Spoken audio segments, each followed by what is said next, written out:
Welcome to the SBI Podcast, offering CEOs, sales and marketing leaders ideas to make the number.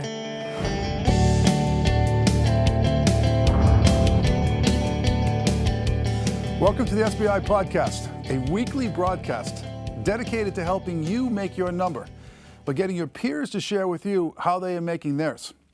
Today we're going to demonstrate how to design incentive compensation plans that get you to your revenue goal. So why this topic? Compensation plans are often too complex, and sometimes they might even be too simplistic. So as your company evolves its strategy and you evolve your sales strategy, the comp program needs to keep up. Old compensation concepts are both a blessing and a curse. Stick to the way you have always done things and you're sure to miss your revenue targets, but over-rotate to the new concepts and you will push talented reps out the door. It's imperative to refresh the incentive compensation program at least once per year if you want to hit the revenue target. My name is Greg Alexander. I'm the CEO of SBI and I'm your host. And joining me today, I have two guests. First, helping with our demonstration is an executive that knows a thing or two about this topic. His name is Eric Schwab. Eric, welcome to the show. Can you tell the audience a little bit about yourself? Thank you for having me. It's great to be here. I am Eric Schwab. I am the Chief Commercial Officer at the Enthusiast Network. I am a father of three and husband. I love swimming as an avid sports enthusiast as well. I've been at the Enthusiast Network for 16 years, and for those of you who don't know what the Enthusiast Network is, we are a content creation and media solutions company that really has transformed into a new media company that was quite legacy since we've been publishing some of these brands for over 65, almost 70 years. And you have some iconic brands, so share a few examples of those for the audience. Iconic brands would be Motor Trend or Automobile or in our Action Outdoor group, Surfer or Powder. So we live in multiple spaces, and it's pretty great. Yeah, fantastic. So I also have Dan Perry, and Dan is a principal here at SBI. And Dan's role today, so the way we're going to do this is that Eric is the practitioner. So he's the individual who is in the seat solving this particular problem at his company. Dan helps companies solve this problem across industries. So think of this as kind of practical advice and a little academic theory. But Dan, before we jump into that, could you introduce yourself to the audience? Sure, Greg. Yeah, I'm a principal here at SBI. And really my job is to help guys like Eric grow faster than the industry and faster than the competition. And compensation is a tactic, very important tactic to do that in. So I'm excited to be here, Greg. Okay, very good. All right, so let's jump into the questions. So my first question for you is, have you changed the comp plans recently? And if so, how come?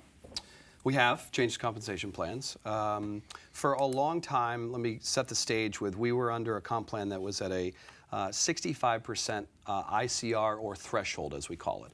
ICR is an individual, basically commission rate. Okay. And so it's for every individual salesperson. Yep. And that 65%, so you didn't get paid on sales reps were paid on a monthly basis, but you didn't get paid until you hit to that 65% threshold on any given month, quarter, or end of year. What we had with that was it was very complex. It was hard to understand. So about 3 years ago, we transformed and went to a $1 plan.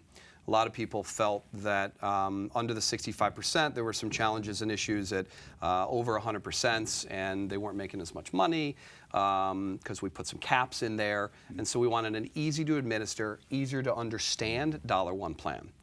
What we found out for the last 3 years, as we've done some analysis, is, as in last year, the company missed its number. But guess what? We budgeted X amount for our commissions to be paid to our sales organization, and we paid more than we had budgeted in the sales organization on a $1 plan. So you think you're incentivizing sales from $1, and you're managing then those salespeople to perform through basically other management areas. But at the point of losing money, we can't do that. So fast forward to moving into this next fiscal year for us, we're going to a blended rate. Okay. That blended rate is going to be basically a 2-tier ICR system. So it's still going to be $1, but it will be 2 tiers. So up from 0 to 85%, there will be 1 ICR. But the ICR from 85% and beyond will be 3 times the ICR. So your compensation rate from 85 beyond Again, 3 times higher than the other. Still paid monthly, still paid as a mix of the $1, but what it doesn't do is it protects the company, and really what it does is it incentivizes good performers and penalizes the poor performers. Okay, fantastic. So the reason for the change is that the company was struggling a little bit, but the pain wasn't being felt by everybody. So that caused you to make a change. Correct. Yeah, which makes all the sense in the world. Which makes all the sense of the world. Yeah, right. So, okay. and we think this new plan is very fair. Yeah. The sales organization will be able to succeed as we're setting goals for those sales teams based on our budget, which we believe is also any company who's looking to grow stretches to be able to grow, but we think it's doable. So Dan, let me bring you into the conversation, right? So this is an interesting concept. So they went from $1, then they went to the tier system, and now they've gone to the 2-tier system. Right. So there's a lot of ways to structure sales incentive comp. In fact, I would argue there's too many ways. So in your opinion, what are the right reasons to make a change to incentive comp? So remember, compensation incentivizes behaviors. It doesn't replace behaviors. So how do you incentivize your behaviors that you want your sales reps to actually go out and be successful at and make the number? That's right. Complexity is the evil. When a comp plan's too complex, everybody breaks down and really doesn't matter anymore. But complex too simple, then all of a sudden, as you witnessed, right, you tend to oversimplify the sale and you don't actually use the behaviors that you were trained to be doing. So it's got to be somewhere in the mix. My feeling, though, based on what you said, was that you've now incentivized your comp not from $1, but an 85% threshold right now, to your point. That's right. And then 85% over that. And so my questions would be, why did you want to do that at 85%? Why 85%? Why not 80? Why not 60? Why not 90, right? Those are the questions that you would have, because you've got to understand, if I'm going to make my number, I've got to put that compensation threshold with the accelerator in that I know that I'm going to make the number. That's right. You might oversubscribe your quota so that you're at 85%, and you know if you hit your 85%, then you make the number, right? Those are the reasons why you want to incentivize the compensation. And by the way, we went and looked at all those percentages as why 85, why 80, 70, 75, 90. When we looked at those variables under the ICRs and the logic of having a 3-time accelerator on that ICR, and this is where that's actually how the numbers actually drove how we got to that. All right, let me go to my next question, right? So changing an incentive compensation plan, highly disruptive, right? You can freak the sales force out when you do this, right? Yep. So there has to be a real reason to do it. And what I have found with my clients anyways is that the company now, not just the sales force, will change its strategy. And then in order for the sales organization to be in alignment with the company strategy, they need to have a new compensation program. If not, there's friction, right? So I was excited that you were coming on the show because historically you guys have been a print media company. That's right. And now you're a true media company, cross-platform media company, does a lot of things. Social, video, I mean, you guys are pioneering and you were early in those things. We were early. Right. So how do you keep with the comp plan tied to the evolving company strategy? Well, so if I go back 5 or 6 years ago when we were very aggressive and progressive in transforming the company, that was the beginning of that, and getting heavy in video and digital. We had accelerators on, at the time, those ICRs, and we had accelerators which essentially you would get paid more if you sold into those upcoming areas. Okay. So we did that at the time. What's interesting about our organization is you have a sales team that represents, for the most part, the whole portfolio. And so as you look to represent the whole portfolio, I want to try to incent certain areas of growth, but I also want to change behavior, right? So having that behavior change, I feel like we've done that through incentivizing good comp plans, not necessarily having a cap. We do have a number of 150% where we have discretionary above and beyond that, but the number of people who get to 150% are so light that it's unlikely there's really ever a cap that goes there. Okay. So the one thing we did this past fiscal year was social was a number, and that was the hot thing for us to be able to really grow our business. Still today, as we move forward, that's what we want. So we did put a double ICR accelerator on social for the second half of the year. under the criteria that if the whole company met its budget on social, those that put into it for the second half would get double.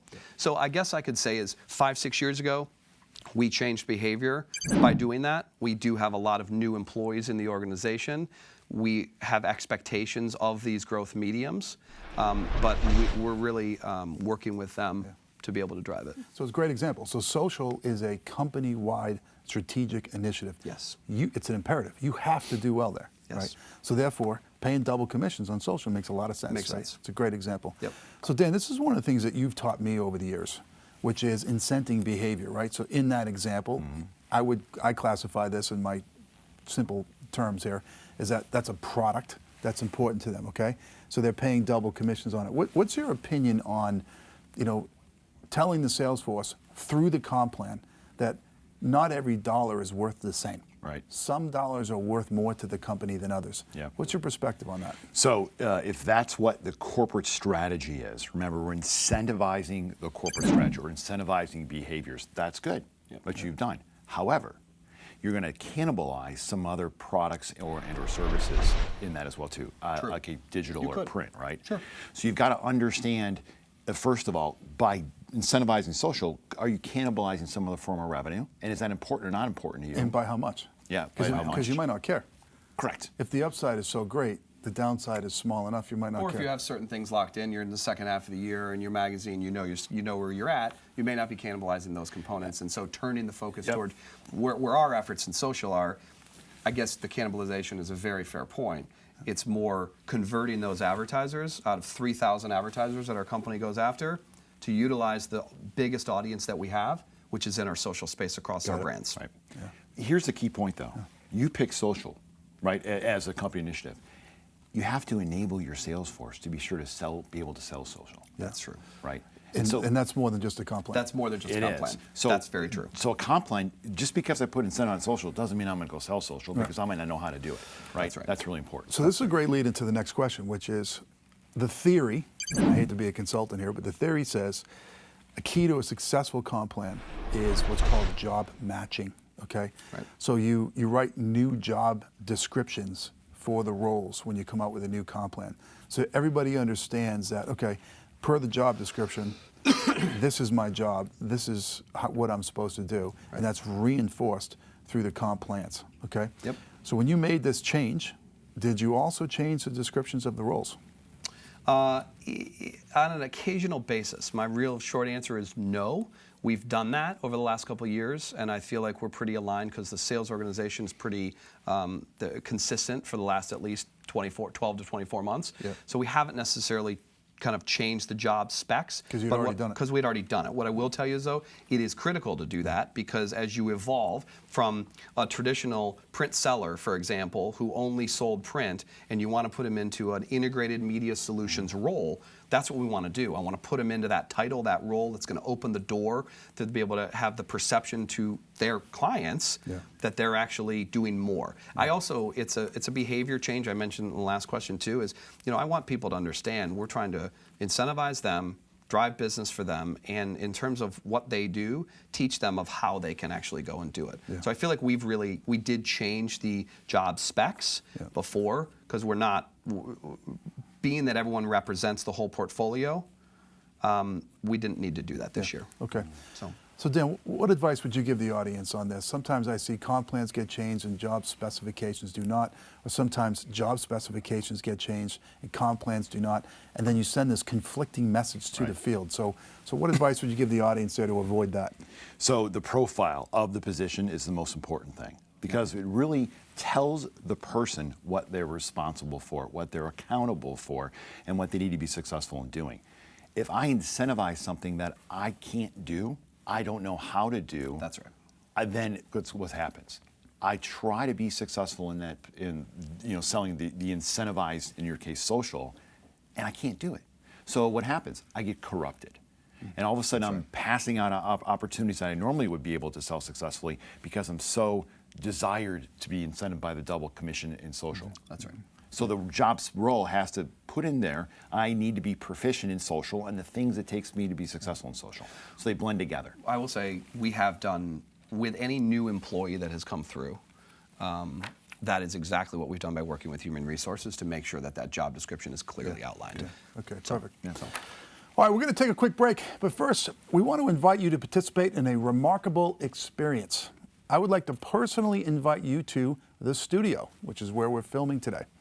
It's a multi-million-dollar, one-of-a-kind, state-of-the-art executive briefing center located here in beautiful Dallas, Texas. It was developed by SBI specifically for executive teams inside of companies with aggressive revenue growth goals, who don't have a lot of time to waste and have a lot on the line personally. Let's face it, to grow revenues faster than your industry and your competitors every month, quarter, and year is really hard to do. A visit to the studio increases the probability of making your number because the sessions are built on the proven strength and stability of SBI and its clients.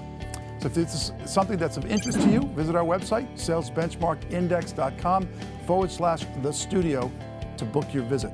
So this is the SBI podcast. We'll be right back.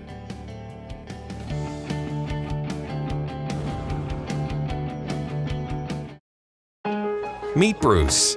He's CMO for a pharma company in the Midwest. Every Saturday morning, he heads to his favorite coffee shop to watch SBI TV. Dedicated to helping you make your number. It's how he keeps on top of trends and learns about emerging best practices direct from top marketing leaders. You don't want to be marching up the hill and look behind and no one is following. For Bruce, it provides the jolt of inspiration he needs to stay on top of his game. That, along with his venti triple shot half-sweet non-fat soy hazelnut macchiato extra whip. How do you SBI? Take it to the next level with an SBI workshop. Learn more at howdoyousbi.com.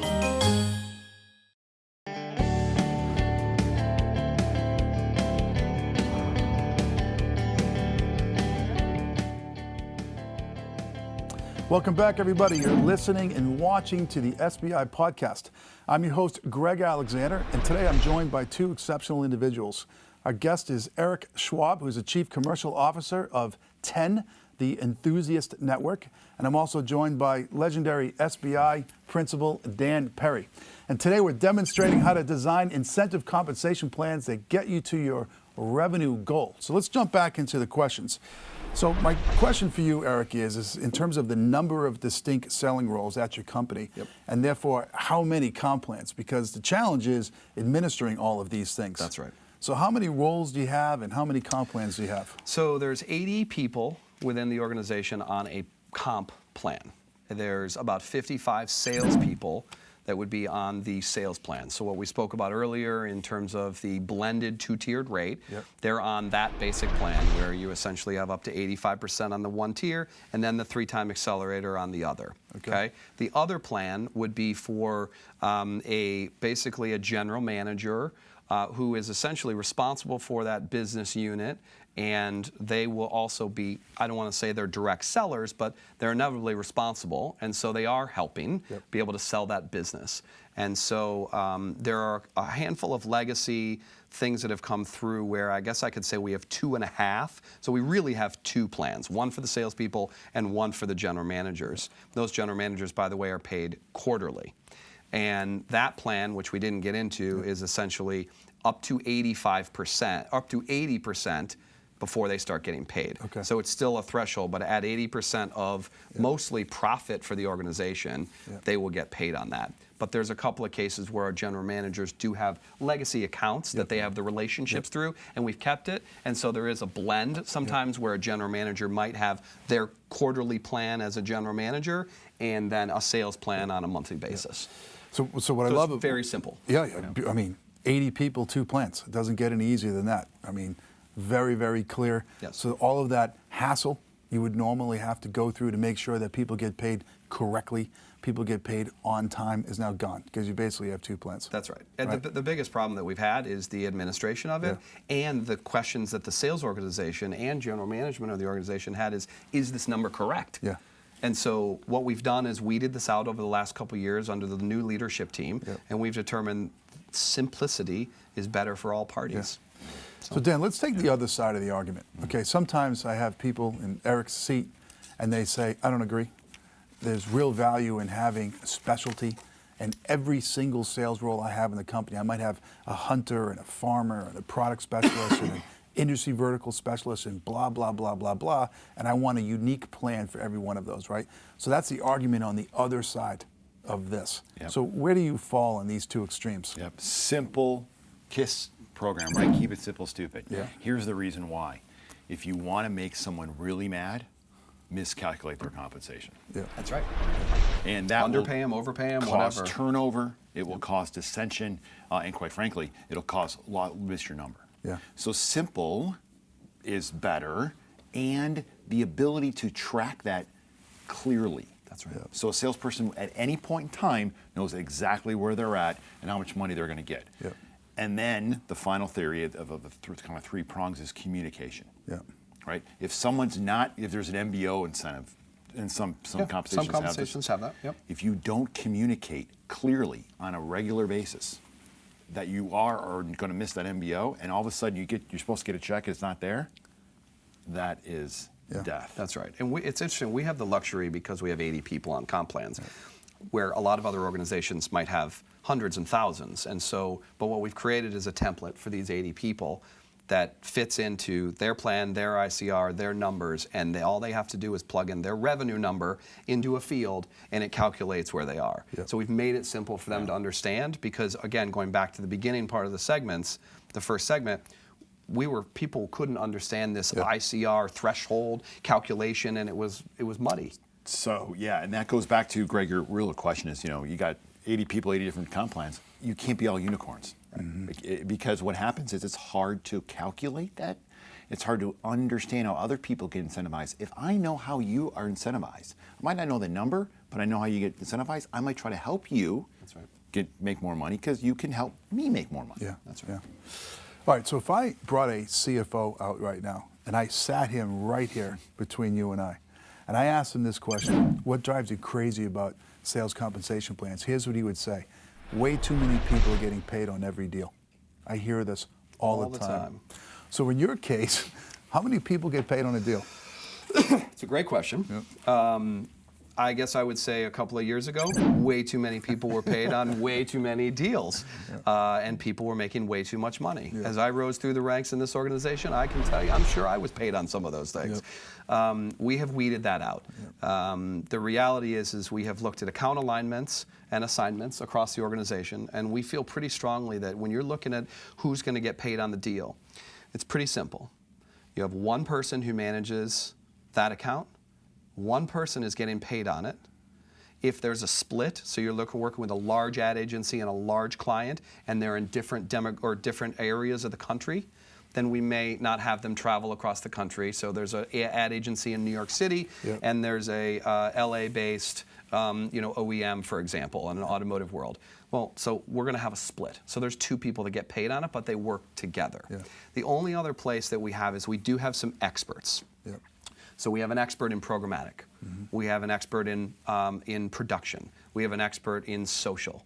And so there are people in the organization that I could call an assassin within each of those different verticals that would be able to have a plan to drive programmatic. So you could say in programmatic, I'm paying two people. But it's worth it. But it's worth it. Right. So really, through the sales organization, we have weeded out the assignments across that to make it simple. Right. So Dan, I'm going to ask you an unfair question. So what's the right number? Should one person get paid on a deal? Should 20 people get paid in a deal? Is it situational? What do you think? Tied to revenue. A clear path tied to revenue depends on how many people get paid on a deal. What do you mean? Like sometimes attribution is difficult. Exactly. So a subject matter expert, as Eric, we have some of those. We want to pay that person because they've contributed some way, somehow, to increasing the size of the deal. Yeah, sure. If it increases the size of the deal, then a person would get paid on it. Yeah, that's I agree. Right. Now, having said that, though, there are too many people get paid on a deal. In fact, one of our clients, we did a compensation assessment and a plan on, had 87 people getting paid on one deal. Yeah, let's not mention who that is, please. Yeah, I won't do that. But this is a show based on best practices. Exactly. So what happened was, by simplifying it, what did we do? We actually incentivized the right people to drive more revenue. Yeah. We decreased the amount of people being paid and subsequently increased the revenue to payout calculation, right? So that's really important to think through is it tied to revenue, and does the ASP go up? Yeah. Right.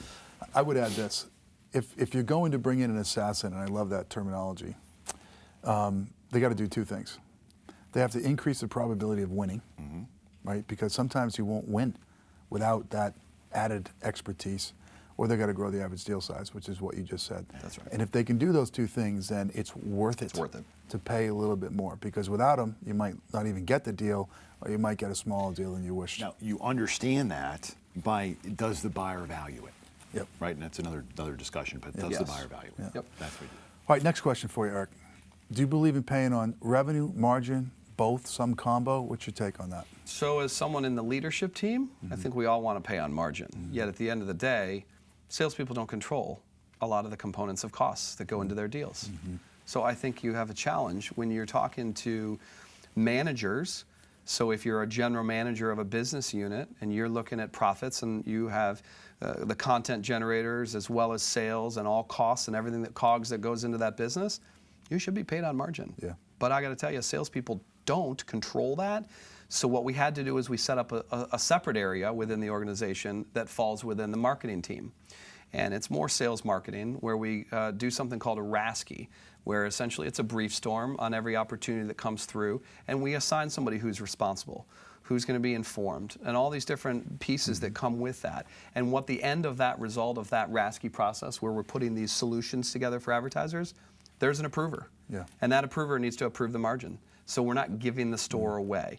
So that we've protected ourselves, because sales inevitably will give everything away. Yeah. Hey, I was a sales guy. I came up through the ranks. I'm going to sell my youngest kid, right? But at the end of the day, that's what you want. So we've put a safeguard in there to approve it, and we look at high thresholds of high percentage, basically margin on all those pieces of business.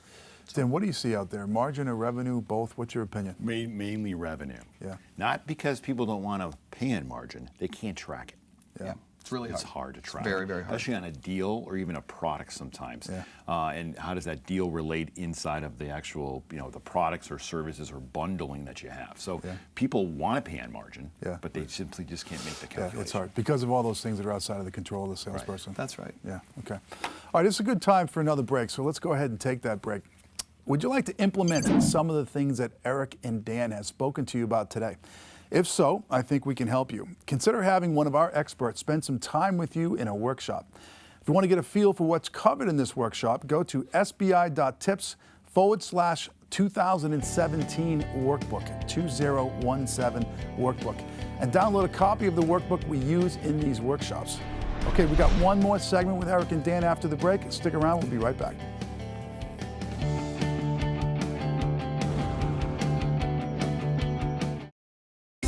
Meet Jerry.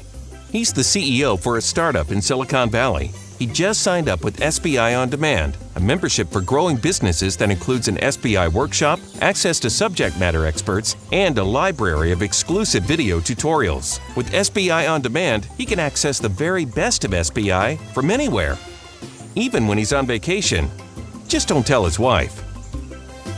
How do you SBI? Take it to the next level with SBI On Demand. Learn more at sbiondemand.com.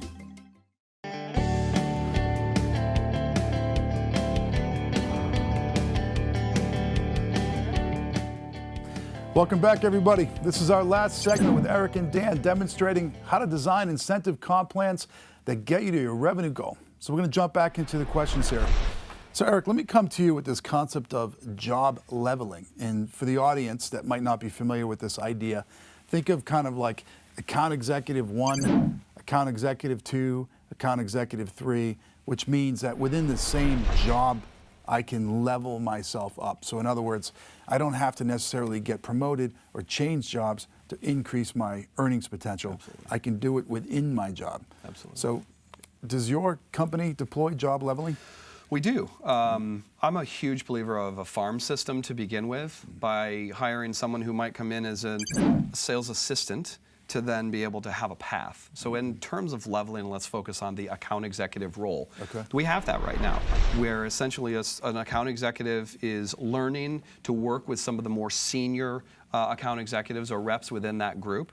And they have the ability to move up, to add more responsibility, to add more revenue goals and other components to it as they learn and grow within the organization. Because what I don't want to ever have is I don't want a sales organization where people feel they have hit a cap and the only way to go is somewhere else. Yeah. And especially for those high performers that I want. Yeah. So we're trying to provide that leveling for them of growth. Yeah. Dan, what's your perspective on job leveling? Good thing to do, not a good thing to do? What do you think? Yeah, so it's a great thing to do. The reason why is that you notice we're talking about compensation, but we're affecting a lot of other things, like now talent. Yep. And the talent program that you have, right? Yep. And retaining top talent is challenging. Yep. Job leveling can do that. Succession planning also helps with that, Yep.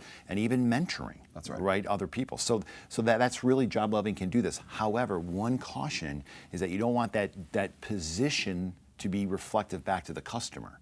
I'm a sales rep 3. What does that mean to me? Why do I care? No. Why do I care? So sometimes that can take instead of an inward-out approach, it's an outward-in approach. You have to really watch that, but just that's a Well, that's a and in question. some organizations that I've seen, and it may happen here or there with us, is that customer may find an affinity and get more out of someone who's an account executive 1, as you refer to it, versus the account executive 4, who's the lead per se, if you have that in your organization. And that is great for both the client and the customer, and for that account executive 1 who's being able to grow. Right. Yeah. Yeah. So.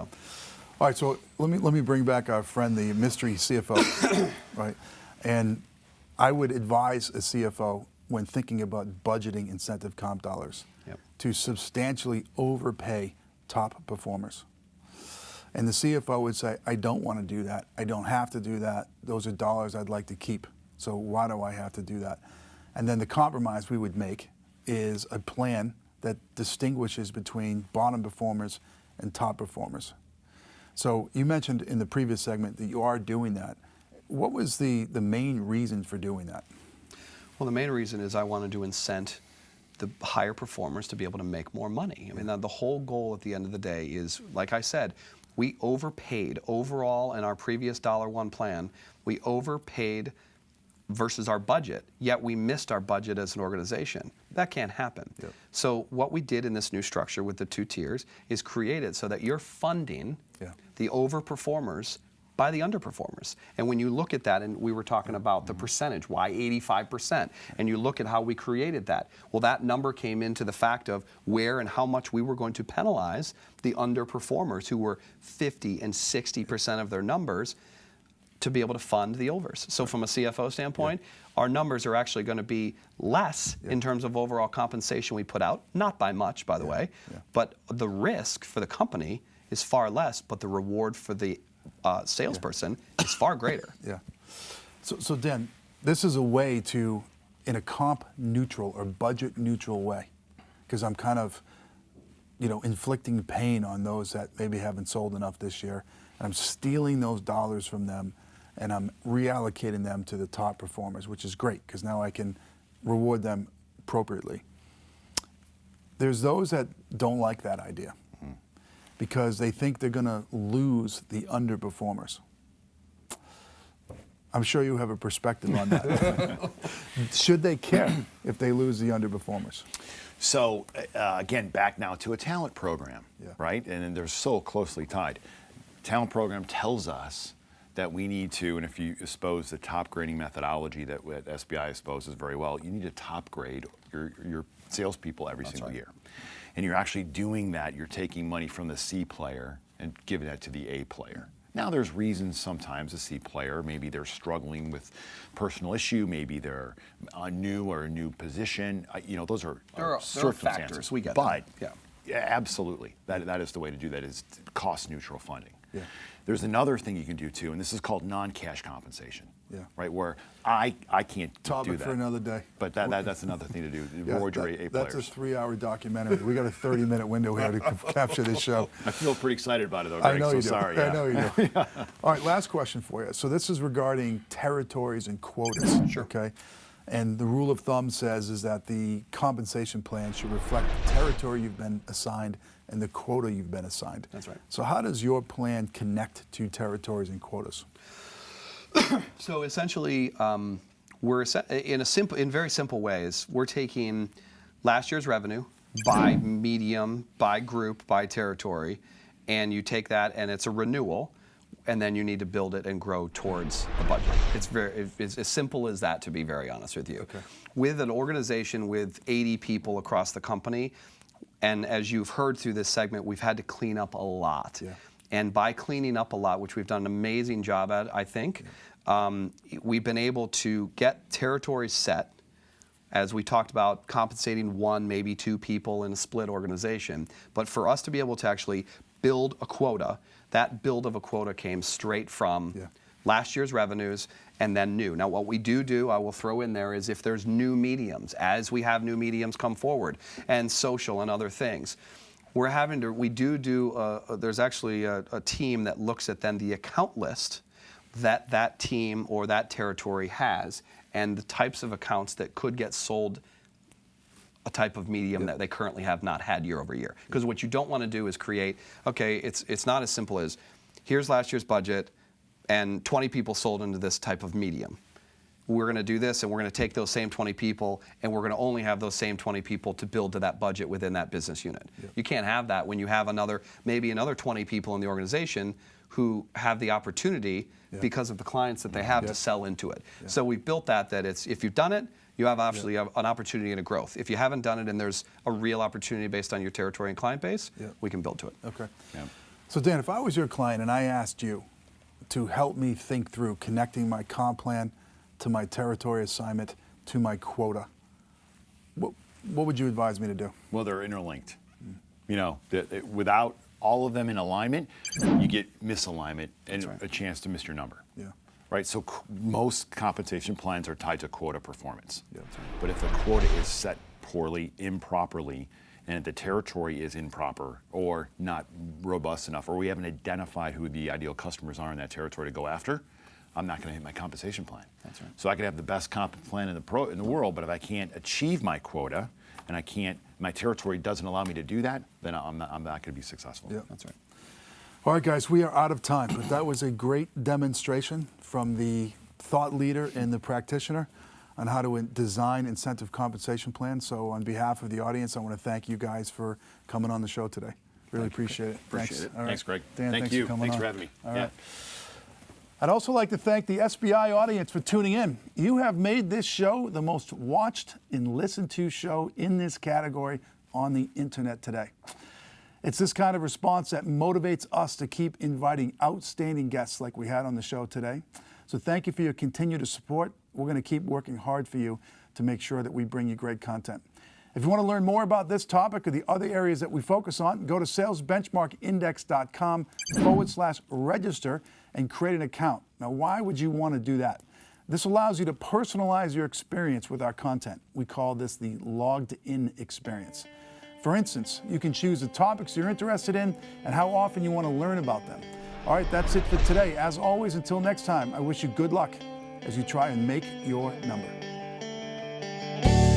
This has been the SBI Podcast. For more information on SBI services, case studies, the SBI team and how we work, or to subscribe to our other offerings, please visit us at salesbenchmarkindex.com.